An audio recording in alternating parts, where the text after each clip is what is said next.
Hey everybody, it's Cliff here with High Performance Archery and another High Performance Archery Tech Tip.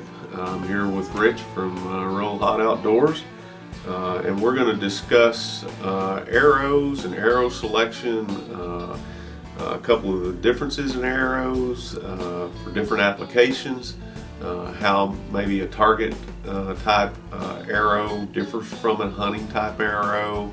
We're going to talk about arrow selection in terms of spine. We're going to talk about a little bit about arrows in terms of differences in weight and what that might do for you in a target type setting versus a hunting type setting. Spine rating is basically you take a known weight.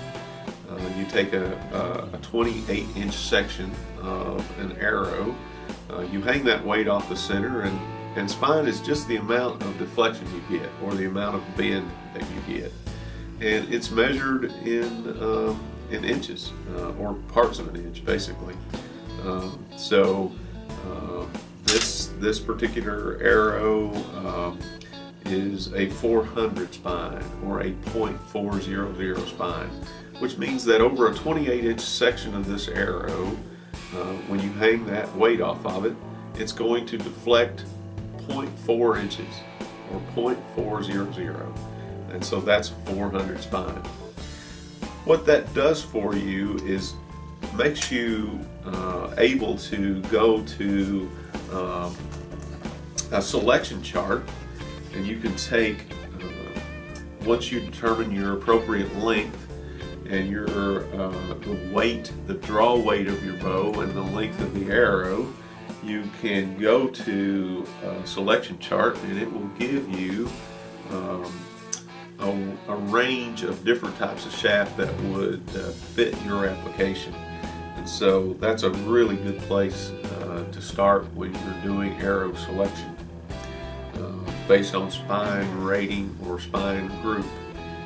And there's a lot of different places you can go get that. You can get it out of the literature. I'm just taking it straight out of an Easton catalog. And so you can go to the computer and look up, get some great information there. There's tons of information out there about what arrow might fit your application. And so I will talk a little bit about the differences between arrow selection for target scenarios versus arrow selection for hunting type arrows. When you're selecting an arrow for target applications, speed is always an issue. Obviously, as your speed goes up, the arc of your arrow decreases, and therefore the critical part of judging distance is lessened. As your speed is increased, you can be off in your judging of yardage a little bit more. Generally speaking, people want to stay at around 5 grains per pound of draw weight on your overall arrow weight. That's the arrow in a completed version. In a hunting scenario, that's probably not the case. I like to be up in the 7 and 8 grain, 9 grain per pound range. The reason that I like to do that is it generates more kinetic energy.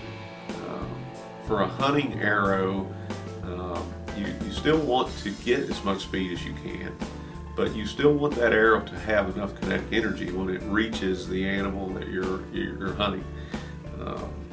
Speed is an important part of that equation, but energy is it's necessary to have that extra weight to get the necessary kinetic energy that you need in a hunting scenario.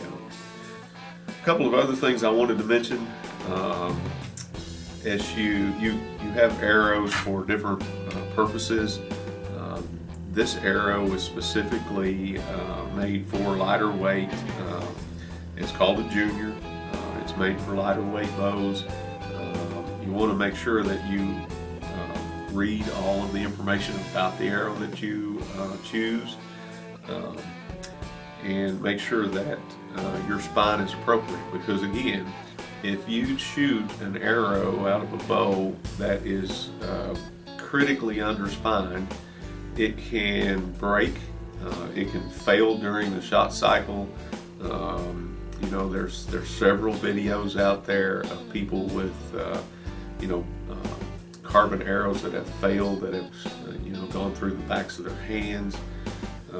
There's also even if you don't suffer an injury, you can do a lot of damage to your bow by shooting a severely underweight or underspined arrow. It's not as typical to have an overspined arrow because overspined don't typically have the same issues you do with an underspined or an underweight arrow. You may experience some problems in terms of accuracy downrange or grouping, but it's a little better to overspine. If you're going to err one way or the other, you definitely want to overspine or shoot a too heavy a spine versus a too light a spine. So this arrow, for example, says 40 pounds max. You definitely wouldn't want to shoot this out of a 60 or 70 pound bow. The likelihood of a failure would be pretty great. So you definitely don't want to do that. Obviously, again, this is a very large diameter arrow, but it's a very lightweight arrow. The grains per inch, basically, of this material is, even though it's a larger diameter, the grains per inch on this is pretty light. That makes it very suitable for target applications. May not make it suitable for hunting applications. So again, that's something you definitely want to look at. Again, these are just some of the types of arrows that we sell. We try to make sure that we fit everything to the bow and the application. We try to give our customers as much information as we can about the different types of materials, the different types of arrows, and the different types of applications for those arrows. If you have questions about that, go to your local pro shop. They will more than likely be able to help you with any information about arrow selection based on what type of application that you want to use that arrow for, and get some information. You can get that off the internet. Again, there's just numerous sources.